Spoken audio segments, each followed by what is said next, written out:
ക്രൈസ്തവ സഭകളുടെ കൂട്ടായ്മകൾ ഉണ്ടാകണമെന്ന ആഹ്വാനവുമായി KCVC അധ്യക്ഷൻ കർദിനാൾ മാർ ജോർജ് ആലഞ്ചേരി. യാക്കോബായ സഭ മെത്രാപ്പൊലിത്തൻ ട്രസ്റ്റി ജോസഫ് മാർ ഗ്രിഗോറിയസിന്റെ 60ാം പിറന്നാൾ ആഘോഷ ചടങ്ങിൽ സംസാരിക്കുകയായിരുന്നു കർദിനാൾ ആലഞ്ചേരി. പള്ളികൾ നഷ്ടപ്പെടുന്ന സാഹചര്യമുണ്ടായാൽ യാക്കോബായ വിശ്വാസികൾക്ക് വേണ്ടി സഭാ ആസ്ഥാനം തുറന്നിടാൻ വരെ തയ്യാറെന്ന് മലങ്കര കത്തോലിക്ക സഭ അധ്യക്ഷൻ കർദിനാൾ ബസേലിയസ് ക്ലീമിസ് കത്തോലിക്ക ബാബ പറഞ്ഞു.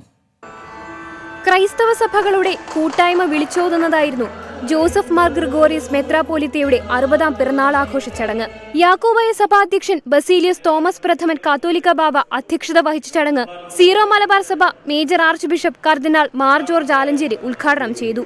ക്രൈസ്തവ സഭകളുടെ കൂട്ടായ്മകൾ ഉണ്ടാകേണ്ടത് കാലഘട്ടത്തിന്റെ ആവശ്യമെന്ന് മാർ ആലഞ്ചേരി പറഞ്ഞു. സഹോദര്യ മനോഭാവത്തോടുകൂടെ നമുക്ക് സഭകൾ പരസ്പരം ബന്ധപ്പെടാം, സഭകളുടെ കൂട്ടായ്മയെ നമുക്ക് സൃഷ്ടിക്കാം.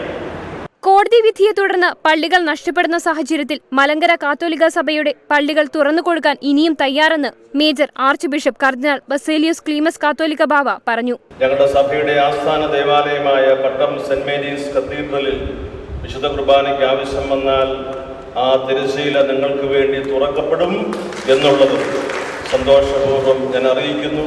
മാർത്തോമാ സഭയുടെ നിയുക്ത മെത്രാപ്പോലിത്ത ഗീവർഗീസ് മാർ തെയോഡോഷ്യസ്, യാക്കോബായ സഭയുടെ മറ്റു മെത്രാപ്പോലിത്തമാർ, ജനപ്രതിനിധികൾ എന്നിവരുടെ സാന്നിധ്യത്തിലായിരുന്നു പിറന്നാൾ ആഘോഷം.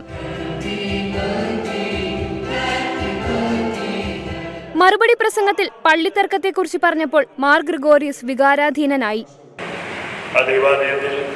എനിക്ക് കുർബാന ചെല്ലാൻ പറ്റിയില്ല എന്ന് മാത്രമല്ല, എൻ്റെ അപ്പൻ്റെയും അമ്മയുടെയും കുഴിമാടത്തിൽ പോയി ഒരു തുള്ളി കണ്ണുനീർ ഒഴുക്കുവാൻ എനിക്ക് ഭാഗ്യമുണ്ടായി.